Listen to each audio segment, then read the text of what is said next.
Sud Magazine.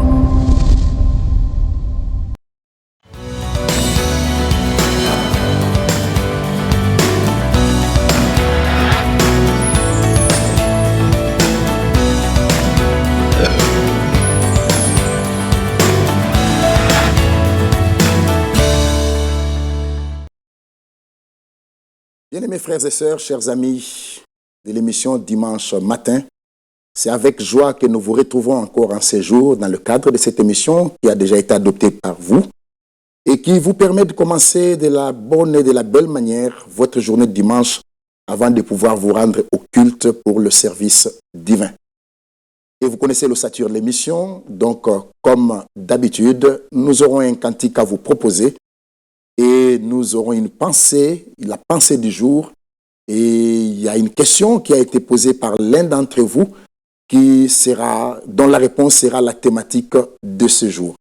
Nous avons l'immense plaisir et l'honneur de recevoir sur ce plateau notre frère Thierry Kinda, que nous saluons déjà. Bonjour. Voilà, frère Thierry Kinda, pour ceux qui ne le connaissent pas, il est prédicateur, ministre de Dieu. Il sert le Seigneur au centre missionnaire de Binza, situé sur l'avenue Mbama, numéro 31. Et nous pourrons peut-être en profiter aussi pour avoir les programmes de culte. Ouais, l'horaire des cultes se présente de la manière suivante. Chaque mercredi et chaque jeudi, à partir de 16h, et chaque dimanche, à partir de 8h30. Voilà, chaque mercredi, chaque jeudi, à partir de 16h, et chaque dimanche, à partir de 8h30. Voilà. Donc, nous sommes ensemble pour 45 minutes et nous allons essayer de partager ensemble ce que le Seigneur a eu à mettre dans notre cœur, comme je l'ai dit tantôt à l'introduction de cette réunion, pourvu que vous puissiez commencer de la bonne manière votre dimanche. Et à l'entame de l'émission plutôt, nous vous proposons, comme d'habitude aussi, un cantique, le voici.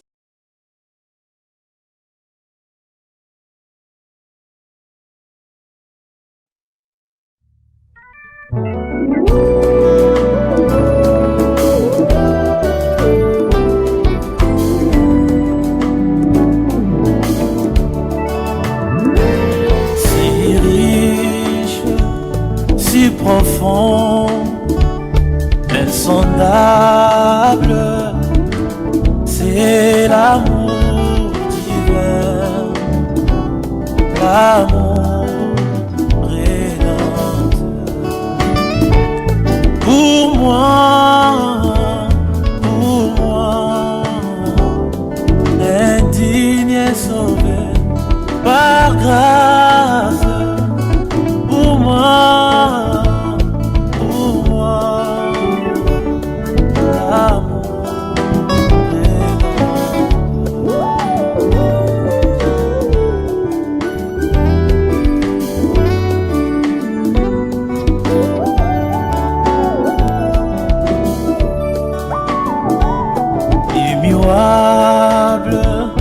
Incomparable, inexprimable, c'est l'amour divin, l'amour rédempteur. Pour moi, indigne et sauvé par grâce, pour moi.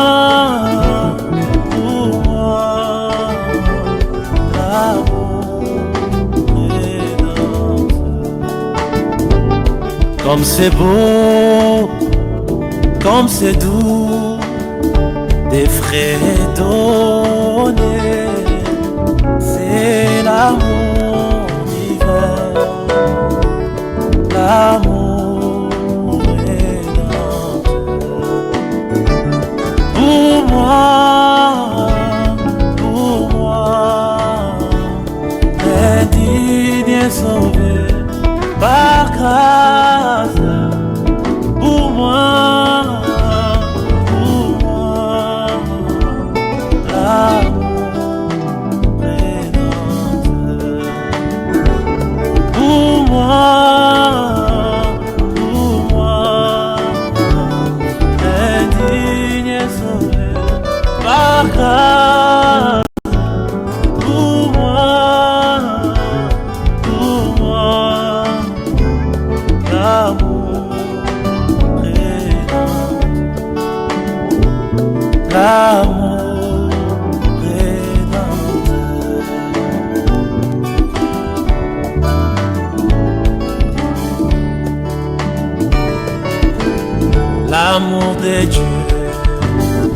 si merveilleux l'amour de Dieu, et si merveilleux l'amour de Dieu, et si merveilleux, oh quel amour,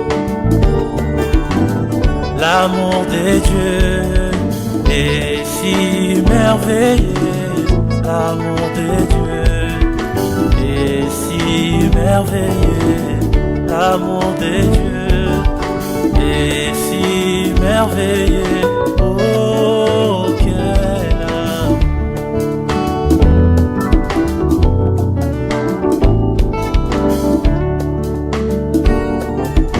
Il est si haut qu'on peut surmonter, il est si bas qu'on peut renverser, il est si large qu'on peut contourner, oh quel amour.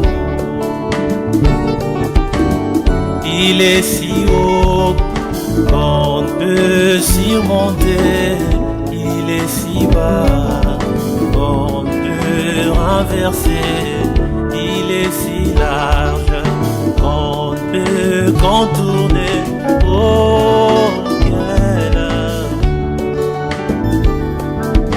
oh quel amour, oh quel amour, oh quel amour. Si profond, insondable, c'est l'amour de Dieu, l'amour rédempteur. Très beau cantique. J'aime bien personnellement, Frère Thierry, les cantiques à l'ancienne mode. Oui, le cantique à l'ancienne mode porte en lui les empreintes de l'ancien évangile. Évangile simple, prêché par des hommes simples, mais qui pouvait enflammer le cœur de ceux qui l'écoutaient. C'est beau d'entendre ça. Un cantique à l'ancienne mode qui porte sur l'évangile à l'ancienne mode, un évangile simple, prêché par des hommes simples, Oui, mais dont l'impact dans le cœur de ceux qui les recevaient pouvait être perceptible. oui, exactement, c'est de ça qu'il s'agit. En fait, l'œuvre de Dieu est totalement trempée dans les bains de l'amour divin. Oui, effectivement, le début de l'œuvre de Dieu, c'est l'amour divin, comme le Seigneur pouvait le dire à Nicodème. Car Dieu a tant aimé le monde, il a donné son Fils unique, afin que quiconque croit en lui ne périsse point, mais qu'il ait la vie éternelle. Cette écriture garde sa valeur jusqu'à aujourd'hui. Oui. Des millions de personnes sont entrées dans le royaume et ce matin encore, Dieu aime le monde. Il nous aime, nous qui sommes dans le monde. Oui, De manière à ce que le don gratuit offert à l'humanité, qui est Christ, puisse être bénéfique pour quiconque croit. exactement. Parce que, selon que le disent les Saintes Écritures, tous ont péché. Oui. Ils sont privés de la gloire de Dieu. Maintenant, Dieu, dans son amour, il dit, mais ils sont gratuitement justifiés. Donc, Dieu a apporté le don gratuit. Parce que l'homme, de par lui-même, ne pouvait pas aller obtenir le salut après la chute. Alors, il a fallu que Dieu le lui apporte gratuitement. Et sur la base de la foi. Celui qui croit, le salut et l'œuvre de Dieu devient valable pour lui. Et si tel est le cas, où est la place du mérite de l'homme? L'homme n'a point de mérite. L'homme n'a aucun mérite. Comme nous venons de le dire, l'Écriture dit, tous ont péché et sont privés de la gloire de Dieu. Nous étions tous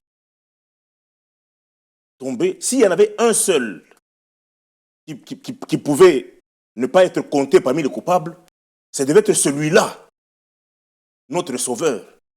Mais il n'a pas été trouvé parmi les hommes. Vous connaissez les Saintes Écritures. Jean a pleuré, Apocalypse 5. Il n'avait vu aucun, il s'est mis à pleurer. Le salut, c'est l'œuvre de Dieu lui-même. Il y a de quoi dire Amen. Le salut, c'est l'œuvre de Dieu lui-même. Jean a vu qu'il n'y avait personne, personne n'était digne.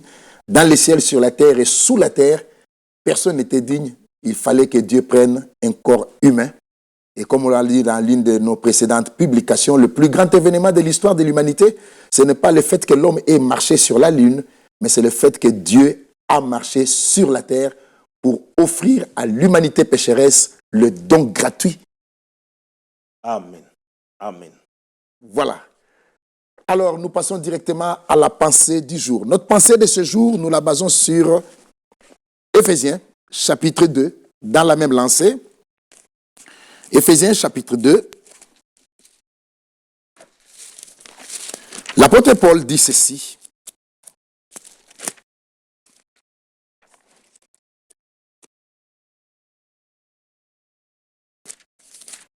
Éphésiens, chapitre 2. Verset 4.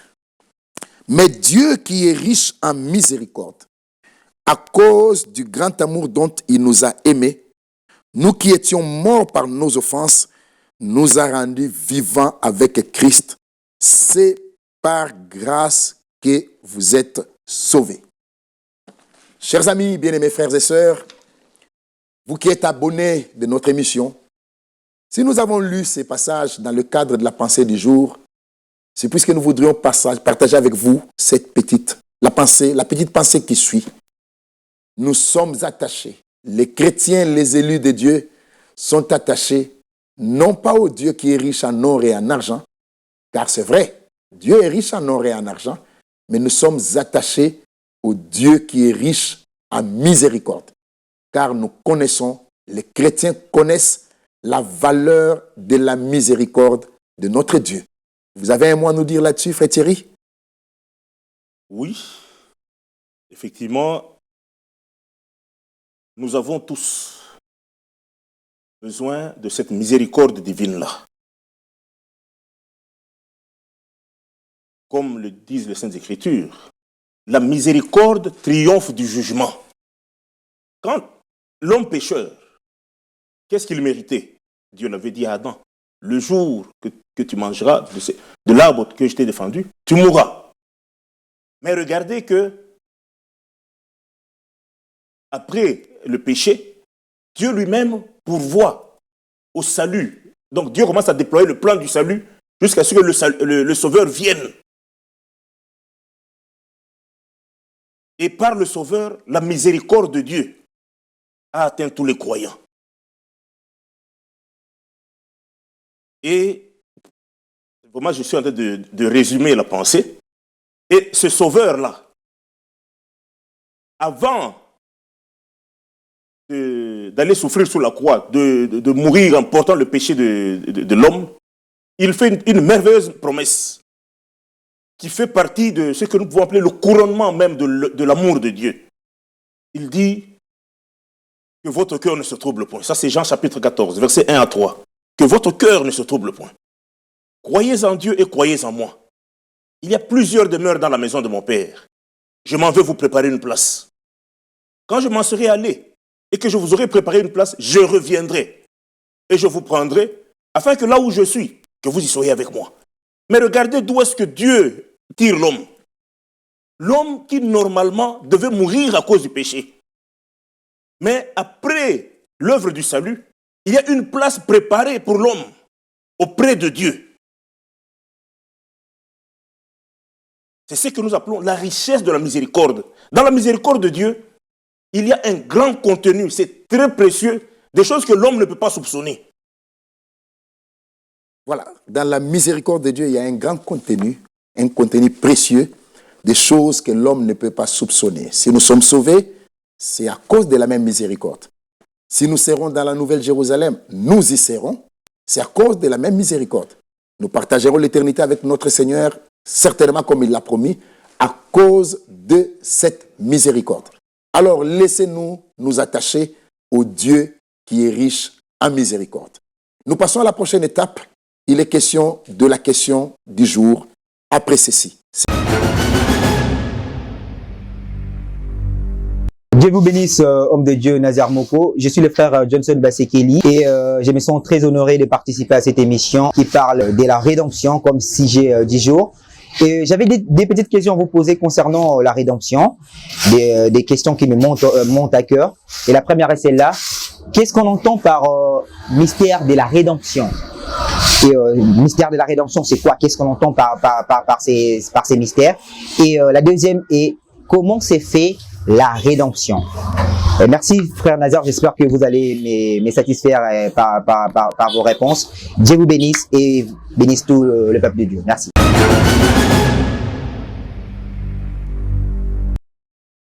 Voilà, mon frère Thierry, il est question de la rédemption. Parlez-nous un peu de la rédemption par le sang. Qu'est-ce qu'on doit retenir, comme on l'a entendu à travers la question? La rédemption par le sang. La rédemption fait partie de ce grand don de Dieu qui est le salut. Parce qu'effectivement, ce que Dieu a apporté à l'humanité, c'est le salut. Dans ce salut, il y a le pardon des péchés. Dans ce salut, il y a la réconciliation avec Dieu. Dans ce salut, il y a la justification. Dans ce salut, il y a la nouvelle naissance. Dans ce salut, il y a la sanctification. Dans ce salut, il y a le baptême du Saint-Esprit. Dans ce salut, il y a la rédemption. Il y a beaucoup de choses, comme on est en train de le dire. Parce que, regardez, j'aimerais que nous puissions peut-être prendre deux écritures. Ok, je vous en prie. Qui parlent directement de la rédemption. La première écriture, c'est dans l'Ancien Testament, dans le livre de Job. Job, nous sommes au chapitre 19.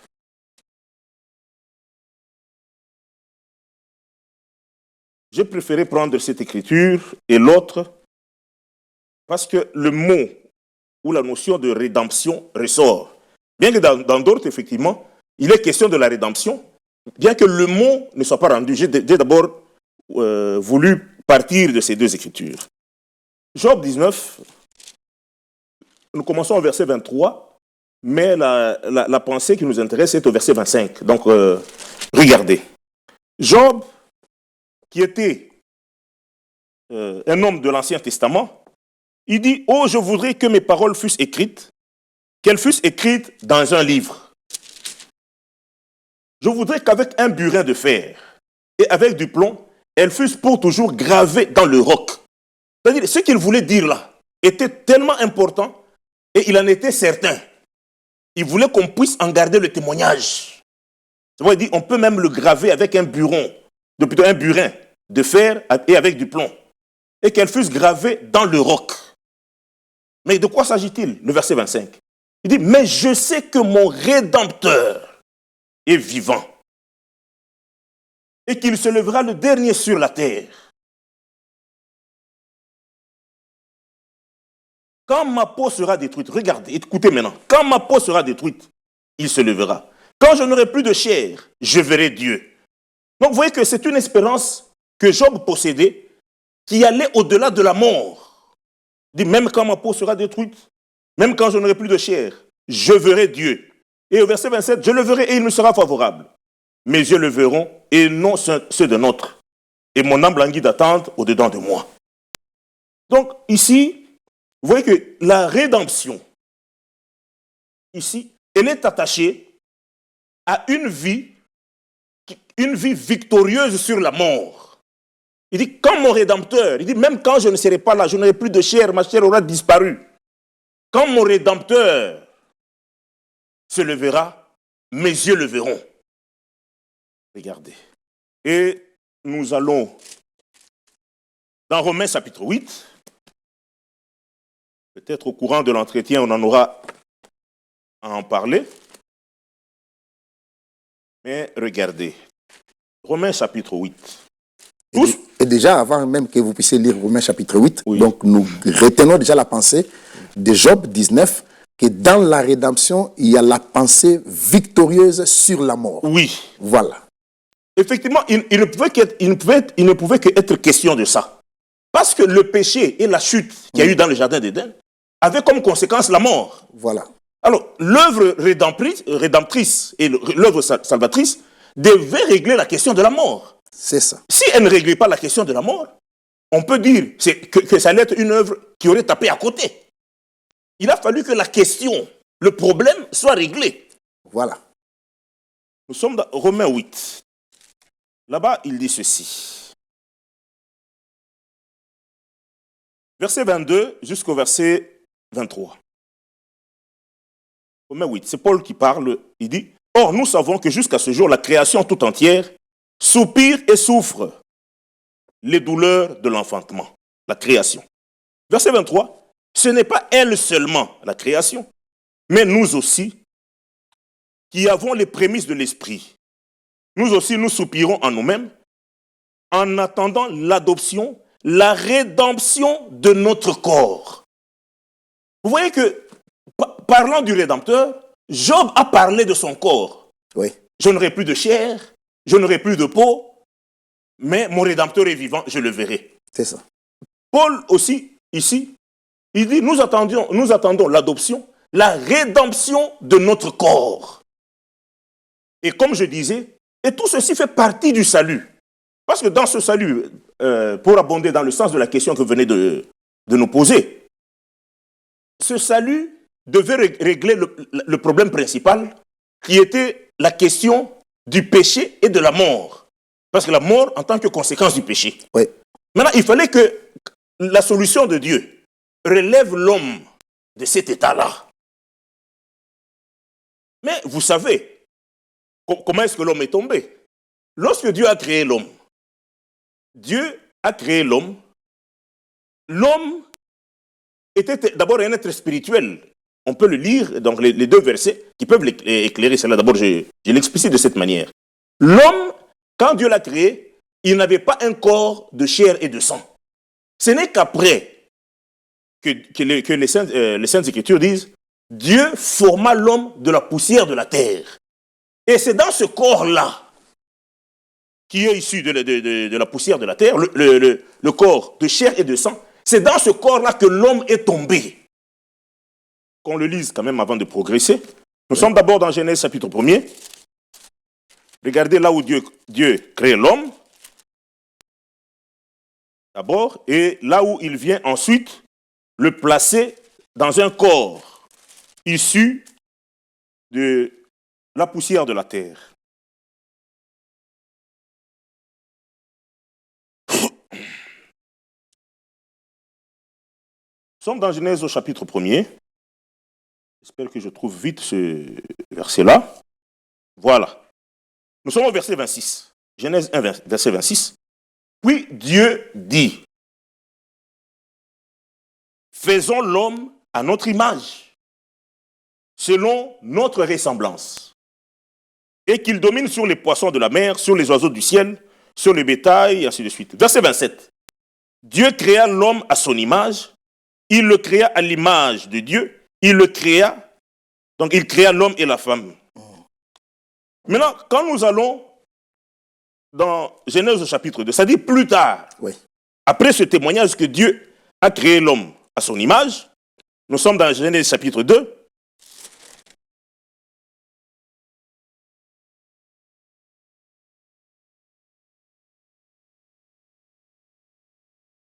Voilà. Nous sommes dans Genèse chapitre 2, verset 7. Le Seigneur Dieu forma l'homme de la poussière de la terre. Il souffla dans ses narines un souffle de vie et l'homme devint, c'est écrit, un être vivant. Oui. Vous voyez? Donc, il y a, la première chose, Dieu a créé l'homme à son image et à sa ressemblance. Et ce n'est qu'après que Dieu a maintenant pris de la terre. Il a formé et il a pris l'homme qu'il avait créé, il l'a placé dans ce corps-là. Oui. Et vous voyez que c'est dans ce corps-là qu'il a été dit plus tard à l'homme que tu es poussière, tu retourneras à la poussière. Oui. C'est-à-dire la mort de l'homme, c'est dans ce corps. C'est pourquoi vous voyez que l'œuvre du salut a pris tout l'homme. C'est-à-dire l'esprit, l'âme et même le corps. Parce que si le corps avait été laissé en dehors, le salut n'allait pas être complet. Vous voyez, c'est pourquoi Job, parle du corps, Paul parle de la rédemption du corps. Mais regardez, même nous sommes dans Romains chapitre 7. Pour que cela devienne encore plus clair. Et que ceux qui croient au Seigneur puissent comprendre que l'œuvre du salut, c'est une œuvre complète. C'est pour cela même que vous voyez que en accordant le salut, qu'est-ce que la Bible donne comme témoignage? Par les meurtrissures du Seigneur Jésus-Christ, il dit donc par son sang, nous avons obtenu la rémission des péchés, mais par les meurtrissures du Seigneur Jésus-Christ, nous avons obtenu la guérison. C'est-à-dire, le corps aussi est là. Mais ce que je voulais prendre, c'est Romains chapitre 7, pour que vous voyez ce que Paul dit. Donc, le salut, c'est vraiment une œuvre très, très grande, très élevée, très riche. Regardez, Paul, nous sommes dans Romains au chapitre 7.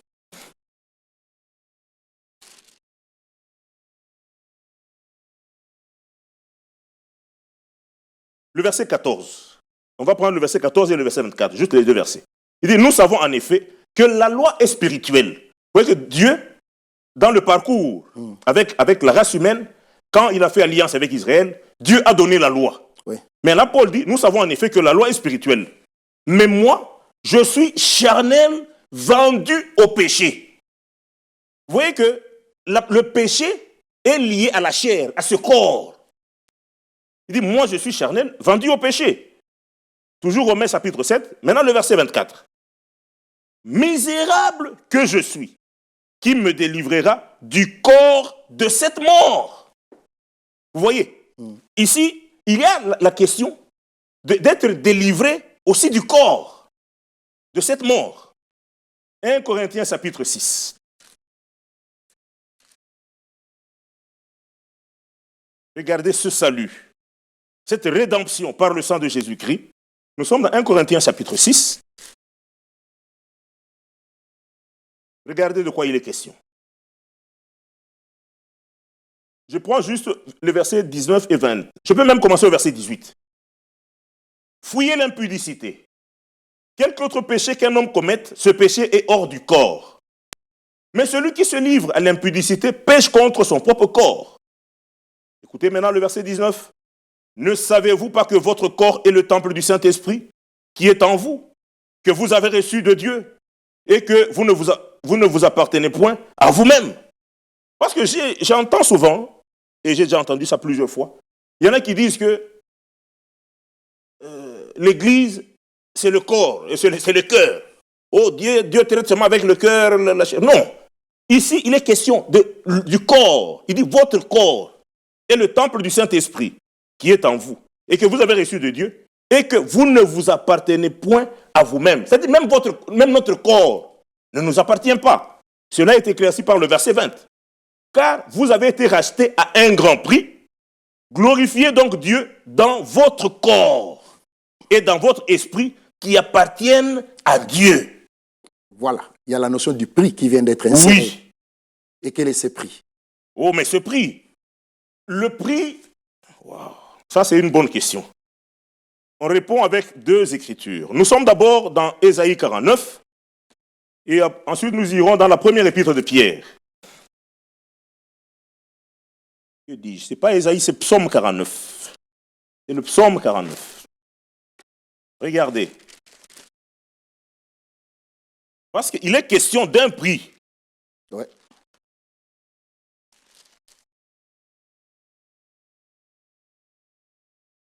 Alors que nous avons parlé du don gratuit de Dieu. Voilà. C'est là que la question devient beaucoup plus intéressante. Dans le psaume 49, verset 7, on va aller même jusqu'au verset 10. Dieu dit, ils ont confiance en leur bien, ils se glorifient de leur grande richesse, ils ne peuvent se racheter l'un l'autre, ni donner à Dieu le prix du rachat. Le rachat de leur âme est cher et n'aura jamais lieu. ils ne vivront pas toujours, ils n'éviteront pas la vue de la fosse. Voyez, quand Dieu a regardé l'homme, il dit le rachat, parce que Dieu voulait racheter. Oui. Dans son plan, le rachat existait. Mais il dit, le rachat ne pouvait pas venir d'un homme. Il dit, voyez le verset 8, ils ne peuvent se racheter l'un l'autre, ni donner à Dieu le prix du rachat. Donc, aucun homme ne pouvait payer ni pour lui-même, ni pour l'autre. Donc, donner à Dieu ce que exigeait, le prix qui était exigé pour notre rachat. Ça, c'est le constat que Dieu fait. C'est ça. Ils ne peuvent se... Maintenant, regardez. Nous sommes dans la première épître de Pierre. Au chapitre 1er.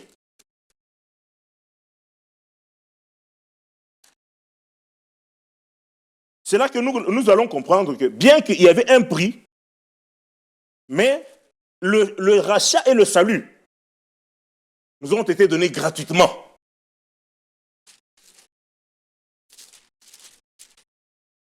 Nous sommes dans 1 Pierre, au chapitre 1er. Verset 18. Et donc on peut aller même jusqu'au verset 20. Sachant que ce n'est pas par des choses périssables, par de l'argent ou de l'or, que vous avez été rachetés de la vaine manière de vivre que vous avez hérité de vos pères. Vous voyez que ça rejoint la pensée du psaume 49. Il dit, Dieu regarde les hommes, il dit, ils se glorifient de leurs biens. Mais les biens que l'homme a, tout ce que l'homme avait de plus précieux, il peut compter de l'or, des comptes en banque. Cela ne pouvait pas provoquer le rachat. Vous voyez? Alors c'est ce que Paul dit. Il dit, ce n'est pas par ces choses-là périssables, l'or et l'argent, que vous avez été rachetés de la vaine manière de vivre, que vous avez hérité de vos pères. Verset 19. Mais par le sang précieux de Christ, comme d'un agneau, sans défaut et sans tache. Ça, c'était le prix exigé par Dieu. Le sang d'un innocent.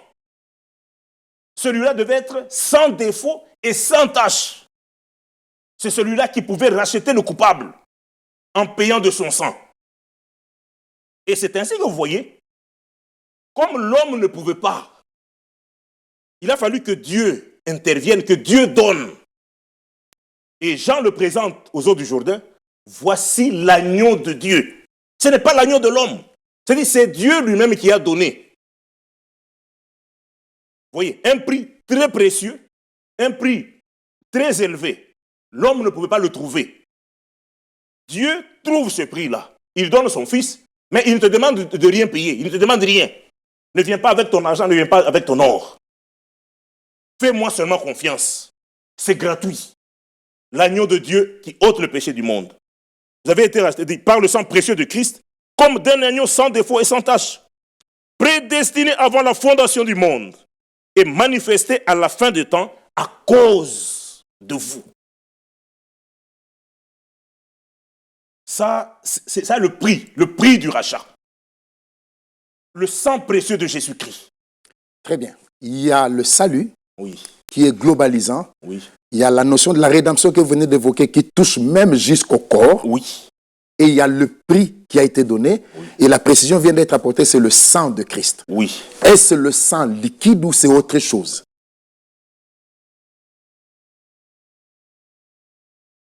Regardez. Le sang liquide ou autre chose.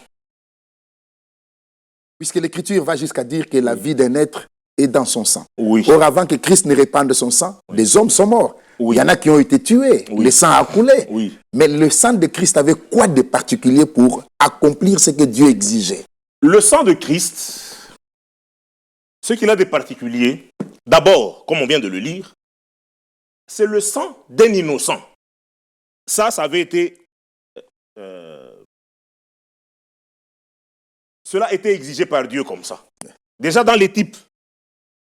Regardez, même le jour, la nuit, où Dieu devait faire tomber la dernière plaie sur l'Égypte pour que le peuple d'Israël sorte. C'est là que nous voyons déjà préfigurer la puissance divine qui devait agir par le sang. Moïse a été envoyé vers Pharaon. et tous lisent la Bible, ils savent qu'il a manifesté beaucoup de plaies. Il a fait venir les mouches, il a fait venir le sang, il a fait venir les crapauds, beaucoup de choses. Mais malgré tous ces signes-là, le peuple est resté dans l'esclavage. Pour que l'esclavage se termine, Dieu a dit, maintenant, Moïse, ce n'est plus que tu vas aller faire des signes et des miracles là-bas. Chacun dans sa maison. C'est Exode 12. Chaque famille des Israélites immolait un agneau. Et il a précisé, ça devait être un agneau âgé d'1 an, sans défaut.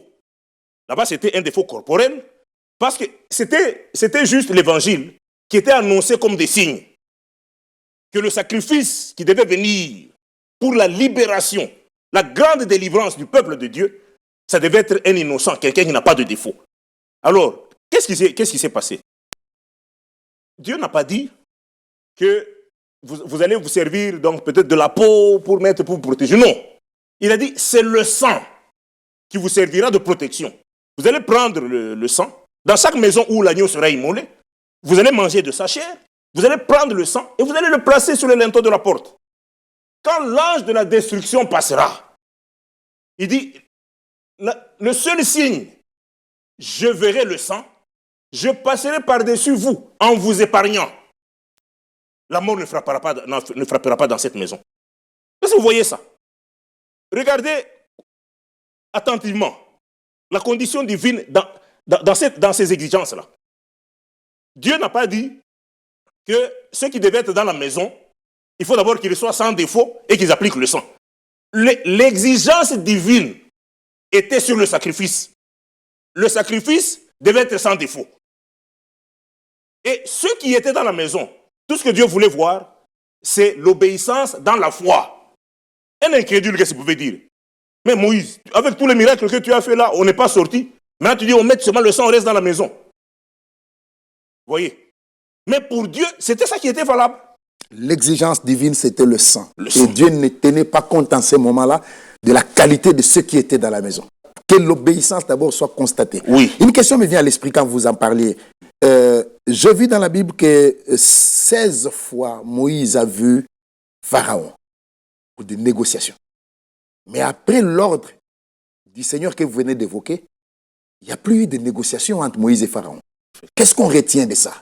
Mais on retient de ça que cette effusion du sang de l'agneau, c'était plus puissant que toutes les négociations, plus puissant que toutes les plaies précédentes là, qui avaient frappé les Égyptiens. Toute négociation était donc devenue superflue. C'était superflu. L'effusion du sang, le sang de l'agneau là, c'était plus puissant. Il y a de quoi dire, depuis que le sang de Christ a coulé sur le bois du calvaire, il n'y a plus de négociation avec le diable. Mais il n'y a aucune négociation. Est-ce que, regardez, ce dont Job parle, on va peut-être le lire, mais j'aimerais quand même le dire comme ça. Regardez qu'il y a eu, on a vu dans l'Ancien Testament, de grands hommes de Dieu, avec des témoignages puissants. On a vu Daniel dans la fosse au lion, on a vu Shadrach, Meshach et Abednego dans une fournaise qui ne pouvait rien leur faire, ainsi de suite. Mais après, ils sont quand même morts. Maintenant, tous ceux qui sont morts, regardez, quand le sang a été versé à Golgotha, j'aimerais vraiment que les chrétiens lisent cela dans la foi et qu'ils reçoivent vraiment ce salut avec une pleine confiance en Dieu. Parce que Dieu a fait de grandes choses, c'est tellement puissant. Regardez dans Matthieu 27. Nous sommes dans Matthieu 27. Quand le Seigneur a été condamné, il a été crucifié.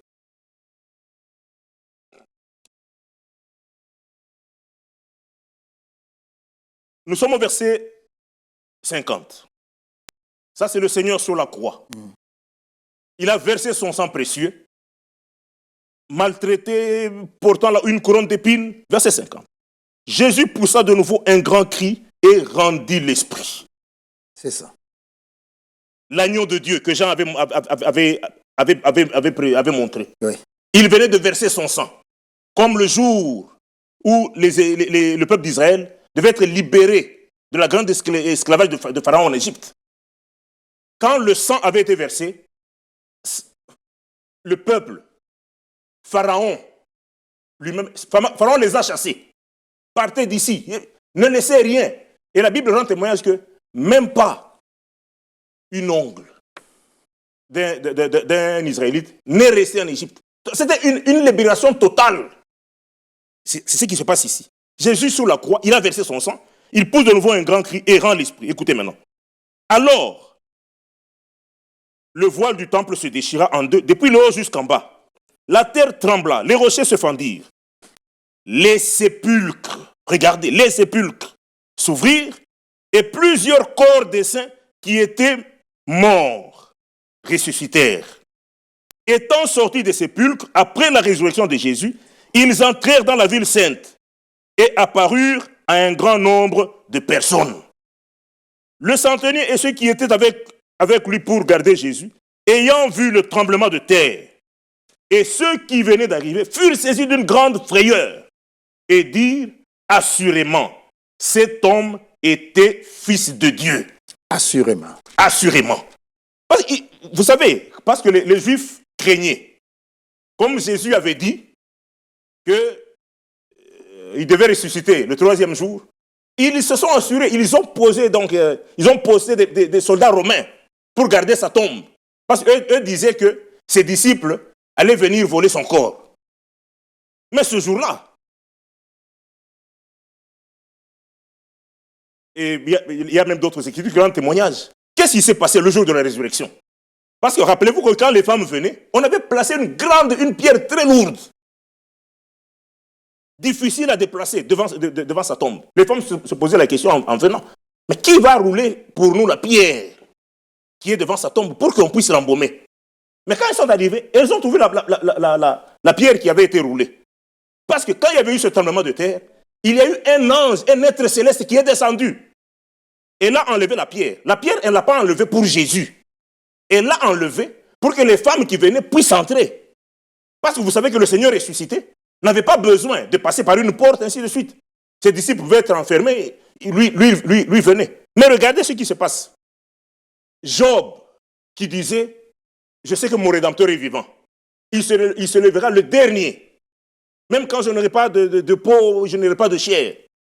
Mes yeux le verront et non ceux des nôtres. Mais ce jour-là, qu'est-ce que la Bible rend comme témoignage? Plusieurs corps des saints qui étaient morts, ils sont ressuscités le jour où Jésus est ressuscité. Et la terre a tremblé. Les soldats romains qui étaient avec le centenier, ils ont vu la terre trembler. Ils ont dit non, assurément, cet homme était vraiment le Fils de Dieu. Vous voyez? C'est-à-dire, le sang, quand le sang a coulé, même la mort, comme Pharaon ne pouvait pas retenir les Égyptiens, même la mort ne pouvait pas retenir tous ceux qui ont cru et qui avaient l'espérance dans l'Ancien Testament, ceux qui ont cru Dieu. La mort les a libérés. C'est pourquoi le Seigneur, dans Apocalypse chapitre 1er, il se présente. J'étais mort, je suis vivant. Je tiens les clés de la mort et du séjour des morts. Voilà. Donc, tous ceux qui ont cru et qui sont morts dans l'espérance ne pouvaient plus être retenus par la mort. Et c'est de quoi dire que l'œuvre de la rédemption a pour fondement la foi. Oui.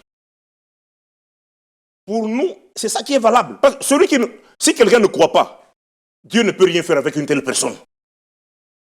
Dieu fait tout avec nous sur la base de la foi.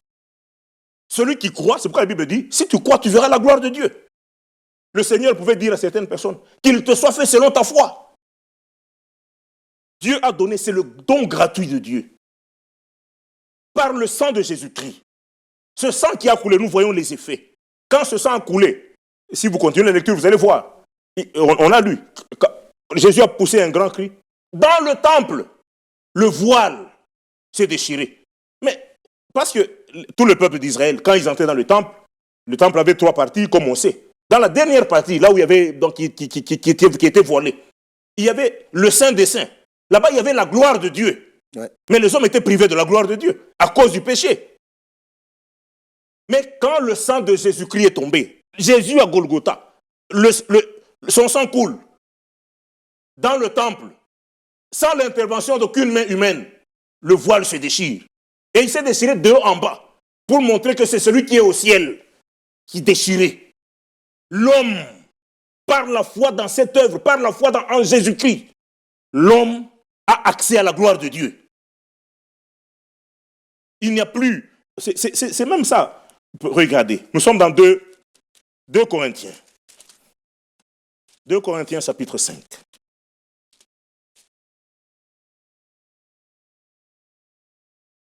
Tout ce que Dieu veut voir, la première des choses, c'est l'obéissance, la foi dans cette œuvre de Golgotha. Il y a quelqu'un qui a pris ta place, qui a pris ma place. Il s'est chargé de nos péchés, c'est Isaïe 53. Il faut que tu croies ça. C'est aussi simple que ça. Parce que s'il y avait à payer un grand prix, je pense que nombreux, nous serions exclus de ce salut. Non. Dieu l'a donné gratuitement. Non. Cet homme qui est mort là, il est mort pour le coupable que je suis, il est mort pour le coupable que tu es. Il a porté tes péchés. Maintenant, regardez, ça c'est le grand témoignage de Dieu. La foi, c'est donner raison à Dieu. Très vite, 2 Corinthiens chapitre 5. Oui, puisque nous chutons effectivement. Oui. Il dit ceci. Nous sommes au verset... Je veux même prendre au verset 17 parce qu'il y a une pensée qui nous ramène dans ce qui avait été dit déjà dans l'introduction. Si quelqu'un est en Christ, il est une nouvelle créature. Oui. Les choses anciennes sont passées, voici toutes choses sont devenues nouvelles. Verset 18. Et tout cela vient de Dieu. Voilà. Donc pour devenir une nouvelle créature, ce n'est pas l'homme qui produit ça. Tout vient de Dieu, tout est l'œuvre de Dieu. C'est-à-dire l'œuvre du salut.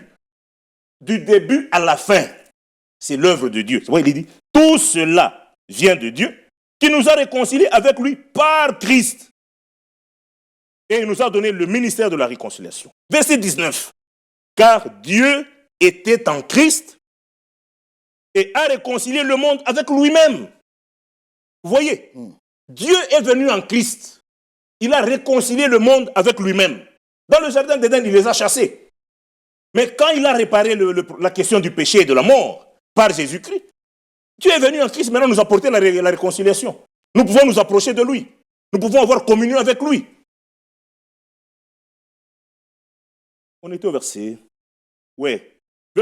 Verset 19. Car Dieu était en Christ, réconciliant le monde avec lui-même, écoutez, en n'imputant point aux hommes leurs offenses. Ça, c'est très important.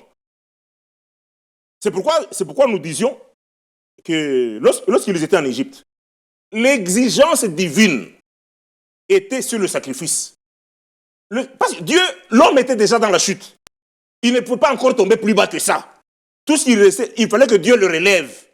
Alors, les exigences de Dieu, c'était sur le sacrifice. L'agneau sans défaut. Vous, obéissez-moi. Croyez-moi, prenez le sang de cet innocent-là, appliquez sur les linteaux de la porte. C'est ce que Dieu a fait. Dieu nous a réconciliés avec lui-même.